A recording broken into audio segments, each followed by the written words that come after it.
All right. Hey, what's going on? It is Michael, co-founder and CEO of Reality Hacker, excited to dive back into I'm sorry, to dive back into, I guess you, but also dive back into chapter 21 of The Power of Awareness, Free Will. I'm so excited. We are just on a roll with these chapters. There is so much goodness that is chapped and packed into every single one of these chapters. So if you haven't, go ahead, like, subscribe, come hang out, come do the thing with us. We are super excited. Let's dive in. Free Will, Chapter 21, The Power of Awareness. The question is often asked, what should I do between the assumption of the wish fulfilled and its realization? The answer is nothing. It is a delusion that other than assuming the feeling of the wish fulfilled, you can do anything to aid the realization of your desire. You think that you can do something, you want to do something, but you actually can do nothing. The illusion of free will is but ignorance of the law of assumption upon which all action is based. Everything happens automatically. All that befalls you, all that is done by you happens.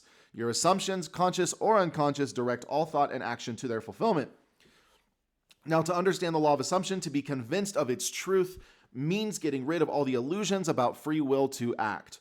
Free will means actual freedom to select any idea that you desire. By assuming the idea to already be a fact, it is converted into reality. Beyond that, free will ends and everything happens in harmony with the concept assumed.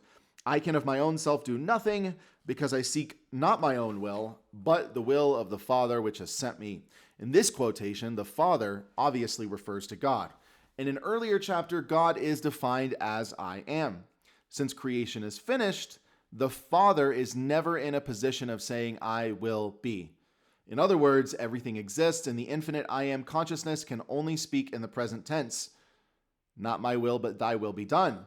I will be is a confession that I am not, and the Father's will is always I am. Until you realize that you are the Father, there is only one I am, and your infinite self is that I am. Your will is always I will be. In the law of assumption, your consciousness of being is the Father's will. The mere wish without this consciousness is the my will. This great quotation, so little understood, is a perfect statement of the law of assumption. It is impossible to do anything. You must be in order to do. If you had a different concept of yourself, everything would be different. You are what you are, so everything is as it is. The events which you observe are determined by the concept you have of yourself. If you change your concept of yourself, the events ahead of you in time are altered, but thus altered, they form again a deterministic sequence starting from the moment of this changed concept. You are a being with powers of intervention which enable you, by a change of consciousness, to alter the course of observed events, in fact, to change your future. Deny the evidence of your senses, assume the feeling of the wish fulfilled. Inasmuch as your assumption is creative and forms an atmosphere, your assumption, if it be a noble one, increases your assurance and helps you to reach a higher level of being. If, on the other hand, your assumption is an unlovely one, it hinders you and makes your downward way swifter. Just as the lovely assumptions create a harmonious atmosphere, so the hard and bitter feelings create a hard and bitter atmosphere. Whatever things are pure, just, lovely, of good report, think on these things. This means to make your assumptions the highest, noblest, happiest concepts. There is no better time to start than now. The present moment is always the most opportune in which to eliminate all lovely, unlovely assumptions about yourself and to concentrate only on the good. As well as yourself, claim for others their divine inheritance. See only their good and the good in them. Stir the highest in others to confidence and self-assertion by your sincere assumption of their good, and you will be their prophet and their healer, for inevitable fulfillment awaits all sustained assumptions. You win by assumption what you can never win by force. An assumption is a certain motion of consciousness. This motion, like all motion, exercises an influence on the surrounding substance, causing it to take the shape of echo and reflect the assumption. A change of fortune is a new direction and outlook, merely a change in arraignment of the same mind substance, consciousness. If you would change your life, you must begin at the very source of being with your own basic concept of yourself. Outer change, becoming part of organizations, political bodies, religious bodies, it's not enough. The cause goes deeper. The essential change must take place in yourself, in your own concept of self. You must assume that you already are what you want to be and continue therein, for the reality of your assumption has its being in complete independence of objective fact and will clothe itself in flesh if you persist in the feeling of the wish fulfilled. And when you know that assumptions, if persisted in, harden into fact, then events which seem to the uninitiated mere accidents will be understood to you to be the logical and inevitable effects of your assumption. The important thing to bear in mind is that you have infinite free will in choosing your assumptions, but no power to determine conditions and events. You can create nothing, but your assumption determines what portion of creation you will experience. Wow. So this is a really deep chapter, and I think it bears taking some time to break apart, break it down, and dive into it, right? What should be done between the assumption of the wish fulfilled and its realization? Nothing. It's a delusion that other than anything than assuming the feeling of the wish fulfilled, we can do anything to aid the realization of desire. We think we can do something, we want to do something, but we can actually do nothing. The illusion of free will to do is ignorance of the law of assumption upon which all action is based, right? He then begins to tell us that everything happens automatically, that our assumptions are what we have free will in, not the actions or the events, the conditions themselves. That all feelings, thoughts, actions are rooted in assumptions. And then until the assumption is changed, the action and the result will not change. And think about it, right? As long as you carry the premise that you are lacking in a certain area, no matter what you do to try and change that, usually the premise stays the same. It's not until you move into the consciousness of fullness that ideas begin to flood your mind that give you the inspiration to take action that leads to the creation of desired outcomes, right? This is why it does not help us to get hyper-specific on what we want. It does not help us because we get caught up in that and we get caught up in all the details and we get caught up in all the ramifications.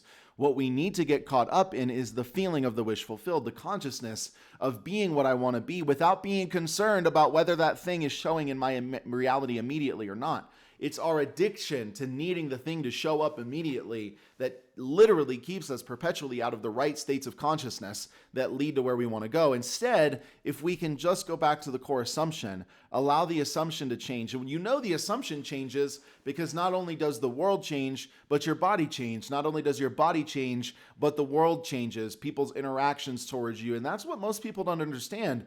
This is simultaneous stuff here. The moment you make a true shift in consciousness, the world shifts around you. The moment your fundamental assumption changes, your interactions with the world will begin to change, and you'll begin to move yourself into places that you've only dreamed of up to this point because you are filling your consciousness with the substance of things that is wanted. Therefore, by filling your consciousness with the substance, the assumptions of things that are wanted, you naturally, inadvertently, inevitably move yourself over to that place through bridges of incidents, through all sorts of amazing, amazing stuff, right? So your assumptions, conscious or unconscious, direct all thought and action to their fulfillment.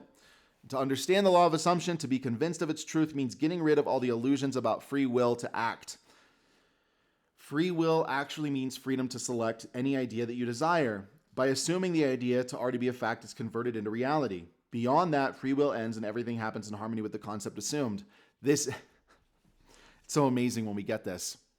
Because what happens here is this means that a concept of ourselves that drives a belief, that then drives a feeling, that then drives an action, you can't change the cycle as it's unfolding. I mean, you can stop it, you can slow it down, right?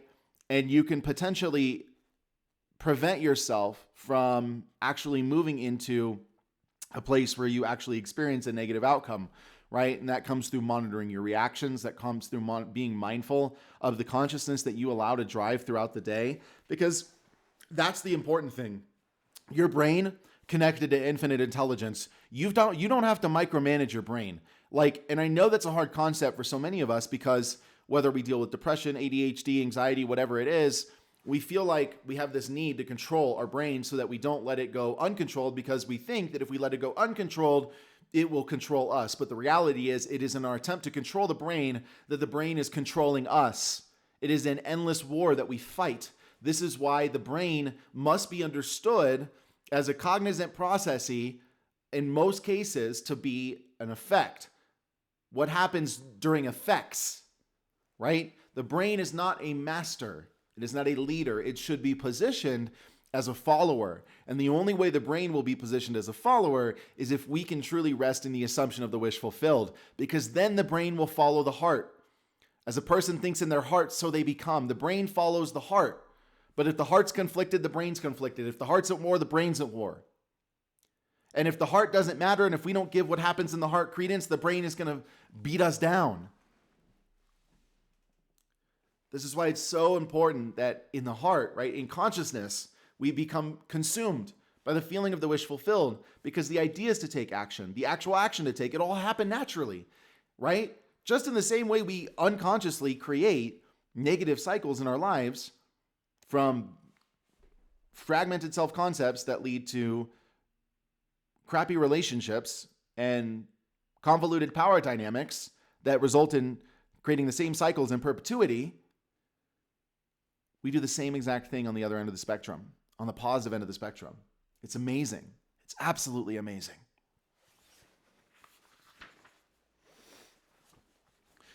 We also really have to understand that there's no I will be. I will be keeps the thing that we are thinking we will be in perpetuity away from us. Ultimately, our nature is I am. Before we're human, before we are anything, we are I am. It is not I will be, it is not I have been, because who we are exists simultaneously across all matters of space and time, all the good stuff. You are a multidimensional being, having a multidimensional experience. In all fairness, the multidimensional being that you are is much greater than the multidimensional experience that you are having. But creation is finished when we look at it from a lens of being awareness that exists in the past, in the present, and in the future simultaneously. When we look at creation, not being something that we are in the middle of, but something that we are the creator of, that we are the ordainer of, we find ourselves going on a rabbit hole that takes us somewhere before time was even a rationalization, right? This is not looking at this through the lens of a power trip, through an ego trip. It's about understanding. It's about understanding, right? Let's take this right here. Let's just say this little post-it note is the container of time, right? The beginning of the universe and the end of the universe, for the sake of illustration's purposes. And consciousness, first off, is the very structure of the universe, the fundamental connecting points, building blocks of reality, right? This is what we are. But we are also beyond this. I wish I had some sand because I'd pour it right through. Because that sand can take the form of any structure and shape. It can come out the other side. While the sand's coming out the other side, it's also up here. It's also down here. It's also in here. It's also over here. And that is what we are. And as long as we tell ourselves that we will be, the will be our story. Reminds me of a quote. I think it's William Blake. Something to the effect of, to the one who says, that's the way it is, that's the way it is, right? To the one who said, to the one for which things seem to be, it will continue to seem to be, right? Things exist according to our assumption of them. Our fundamental assumptions about ourselves literally shape the way we filter in all sorts of information, the way we rationalize the world. And until you realize that you are the Father, right? There's only one I am. There is only one I am, and your infinite self is that I am. Your will always will be, I will be, right? In the law of assumption, your consciousness of being is the Father's will. The mere wish without this consciousness is my will, right? So not my will, but my Father's will be done. Let's break that down for a second. So you want to do the Father's will, feel the feeling of your wish fulfilled in such a way that it crowds all other ideas out of consciousness. That will be the Father's will, carrying you over a bridge of incidents into the revelation of your desire. It is impossible to do anything alone. We must be in order to do, and it is very hard to change what we are doing and the effects of what we are doing if we have not rearranged the organization of our beingness, okay? We cannot do without being, and it is impossible, nearly impossible, to change the effect of a doing that comes from a seed of being, right? Think about this. A tree, an apple seed that turns into an apple tree that bears apples.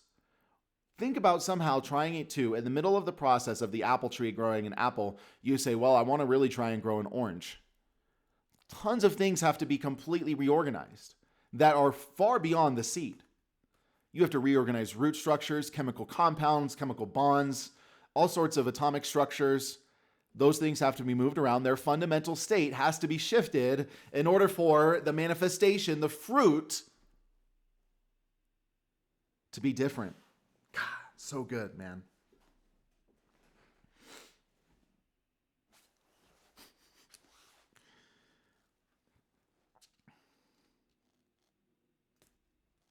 I love how he begins to talk about later in the chapter that inasmuch as your assumption is creative and forms an atmosphere, your assumption, if it be a noble one, increases in assurance and helps you to reach a higher level of being.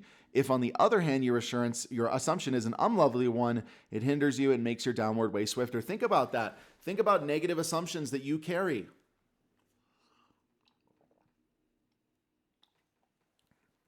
Think about how when you tap into the viscerality of them, it increases the speed in which you feel like crap. When you white flag surrender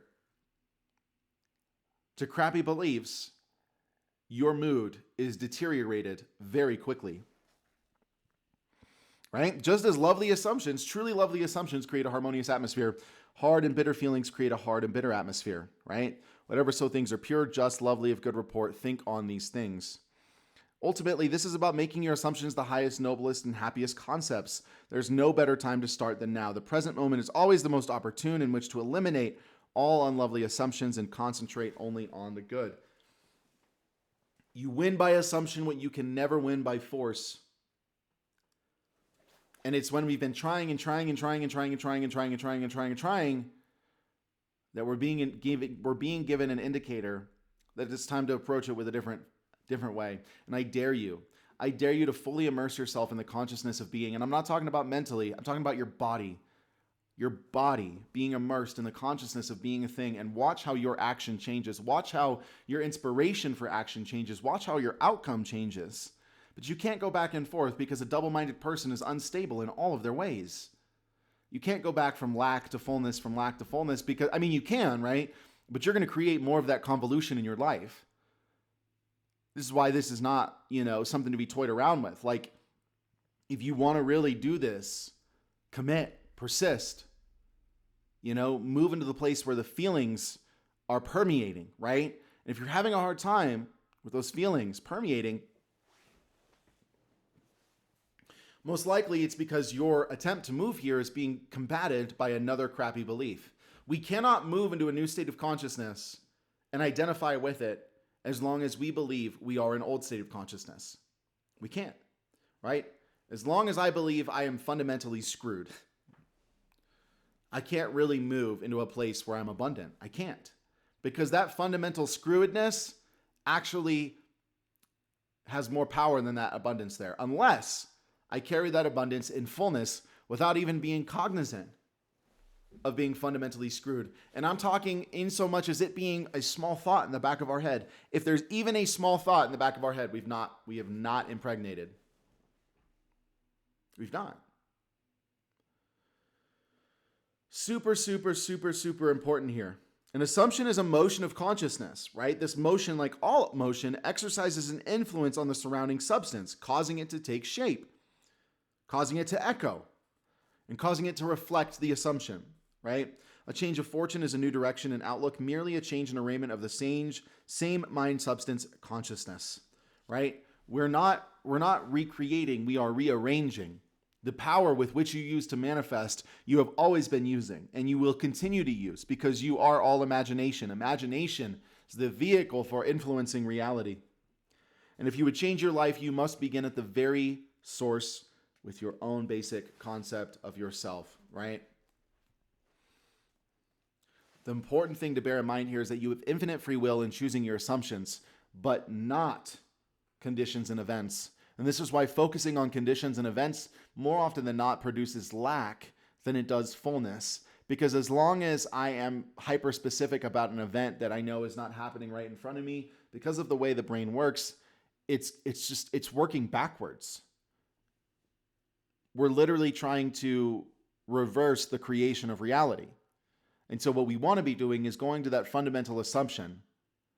It's not about, I am a millionaire and seeing $1 million in my bank account. It's about carrying the consciousness of being that millionaire throughout the world. Abundant, expansive. And that's the reality. If you're actually carrying that consciousness, you're not going to be worried about lack.